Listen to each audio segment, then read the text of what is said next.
Good day. I am Risa Agapi Siyabut, a BS Nursing student, Level 1, Section C of San Pablo Colleges. And for today, I am going to perform a return demonstration of how to properly assess the posterior and anterior thorax and lungs of the patient. Assessing the thorax and lungs is frequently critical to assessing the client's oxygenation status. Now, the first thing that I am going to do is to assess the posterior thorax and lungs of the patient. And here we will be using the IPPA technique or IPPA, which stands for inspection, palpation, percussion, and auscultation. Good day, sir. I'm Risa Agapi Siyabut, your student nurse for today from San Pablo Colleges. May I know your name, sir? Piolo Vinegar. How old are you po? 21. Okay. So, sir, here I will be assessing your posterior and anterior thorax and lungs. So, I will be touching some parts of your body. Is it okay to you, sir? Okay, touch my body. Okay, thank you. So, sir, allow me to perform hand hygiene and put some gloves on. Is it okay to you, sir? Okay. Okay, thank you.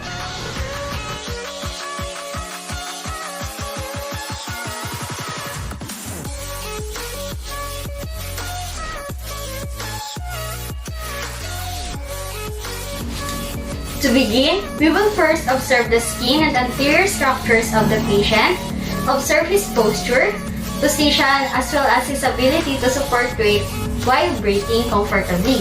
Lastly, we will also check the movement of the accessory muscles as the client breathes.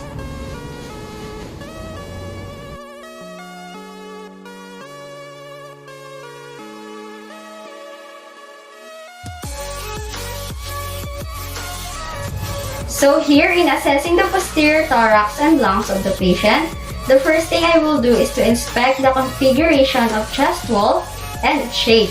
I will also be going to inspect the accessory muscles and the posture of the patient. Additionally, here in inspection, I will be going to observe for lesions, chest symmetry, ventilatory pattern, depth, rate and rhythm, muscles used, and skin color. So, we will also be going to do the same observations as we did earlier.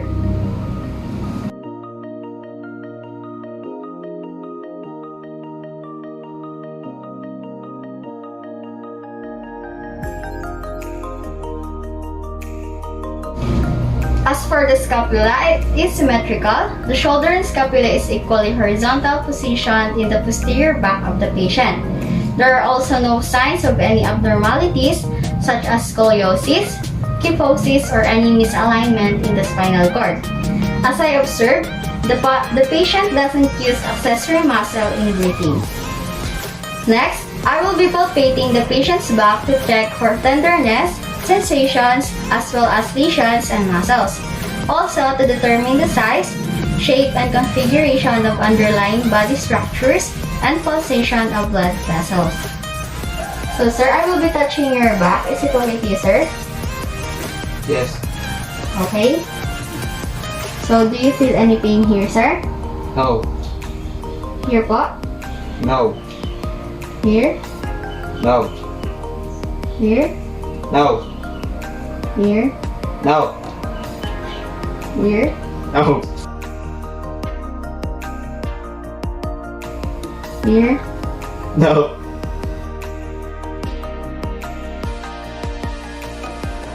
Here? No. Here, sir? No. Here? No. Okay. As I palpate and observe the patient's back, there are no signs of tenderness and any muscle soreness. There are no lesions, and the size and shape of the posterior seems to be normal. Next, I will observe the respiratory expansion, and for me to do that, I will be placing my hands on the posterior chest wall with my thumbs at the T10 of the patient. And then, as the client takes a deep breath, I will observe the movement of my thumb.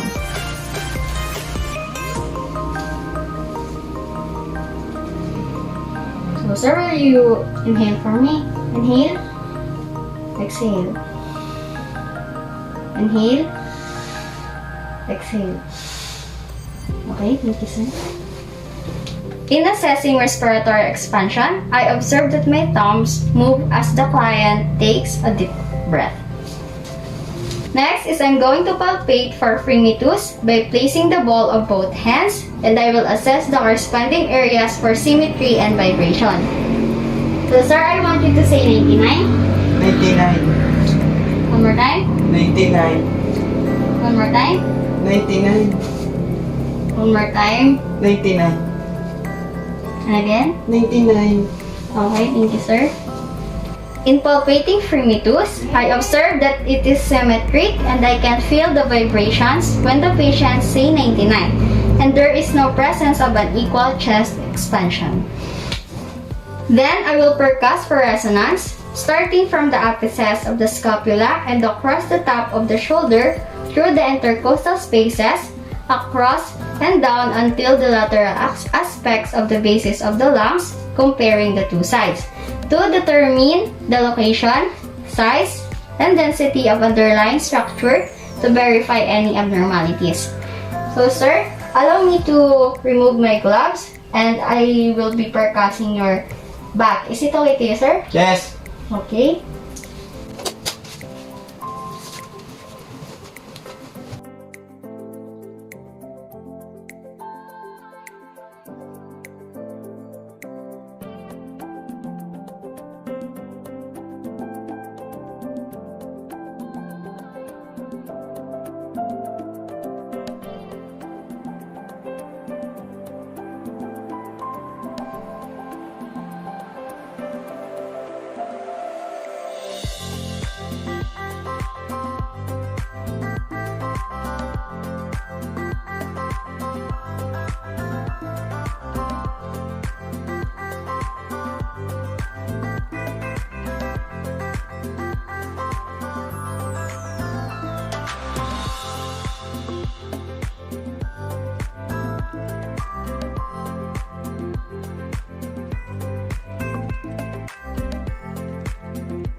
So, I have observed the resonance, the dullness, and the flatness as I percuss the client's back.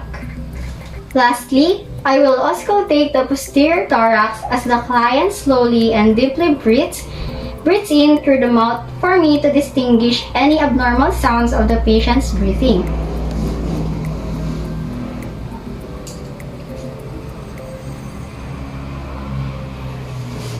So sir, I want you to breathe in and out on your mouth. So breathe in and out. In, out. In, out. In, out. In, out. In, out. In, out. In, out. In, out. In, out. In, out. In, out. In, out. In, out. Okay, thank you, sir. As I observe the patient's breath sounds, I haven't heard any abnormal sounds. I haven't observed any crackles or whistling. Therefore, for the result of the assessment of the posterior thorax and lungs, there are no presence of abnormalities and all is normal. Okay, let's move on to the assessment of anterior thorax and lungs of the patient.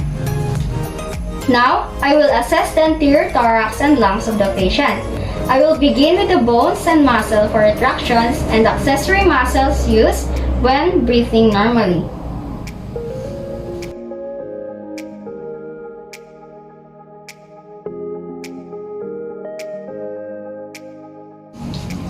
In assessing anterior thorax, I observe that the skin of the client is normal. There is no presence of skin discoloration. There is no presence of rashes, as well as no acne. The shoulders are symmetrical, which is normal, and the posture of the client is normal. Next is I will palpate for lumps and tenderness in the anterior thorax with the finger pads. So sir, allow me to perform hand hygiene and put the gloves on. Is that okay to you, sir? Yes. Okay, thank you.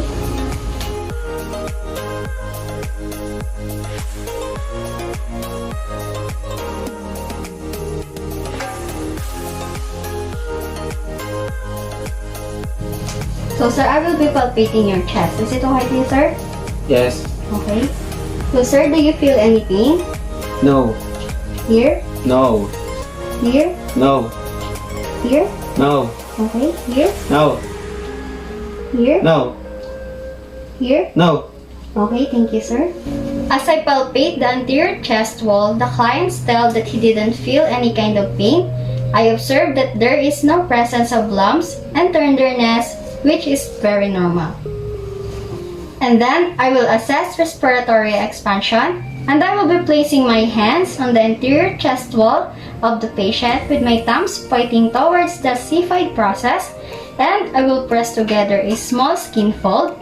Next, I will observe the movement of the thumbs as the patient takes a deep breath.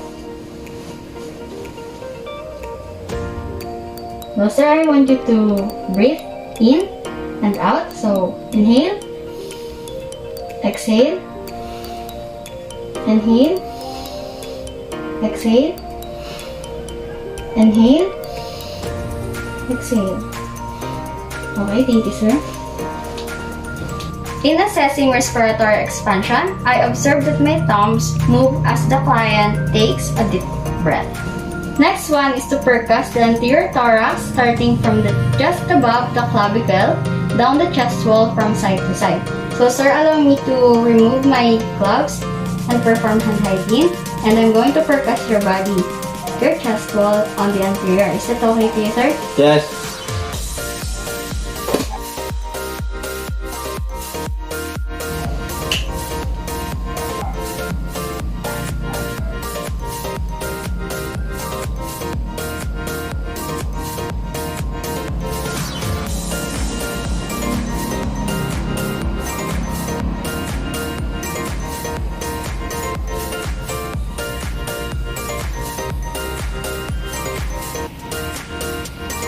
Okay, thank you, sir. In percussing the anterior thorax, the size, the consistency, and borders of the body is normal. The next one is to auscultate for the apical pulse for 1 full minute while the client is in supine position.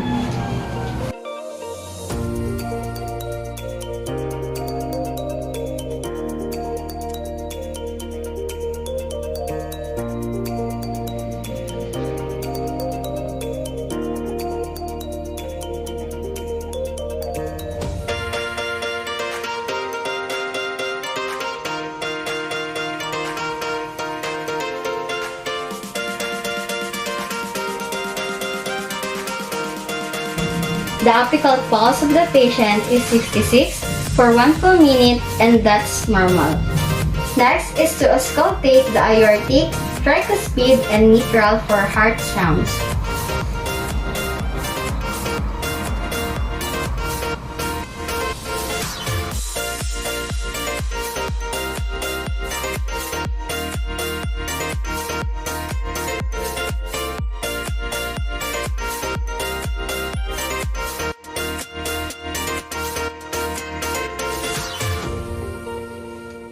In auscultating the aortic, tricuspid, and mitral, I have observed that there is no presence of abnormal sounds and all is normal. So for the last one, auscultate the anterior chest with the diaphragm of the stethoscope.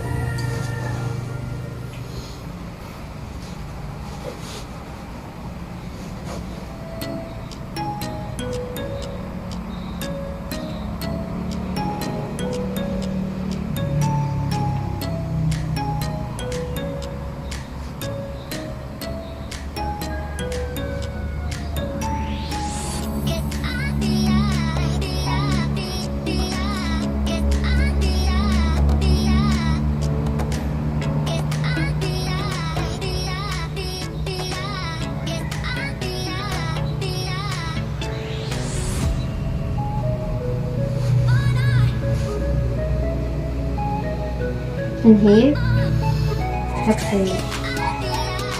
Inhale. Exhale. Inhale. Exhale. Inhale. Exhale. Inhale. Exhale. Inhale. Exhale. Inhale. Exhale. Inhale. Exhale. Inhale. Exhale. And inhale. Exhale.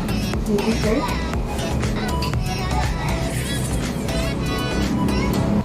As I auscultate the anterior chest, I observe that the client's respiratory system and lungs sound is normal. There is no presence of issues or abnormal noises.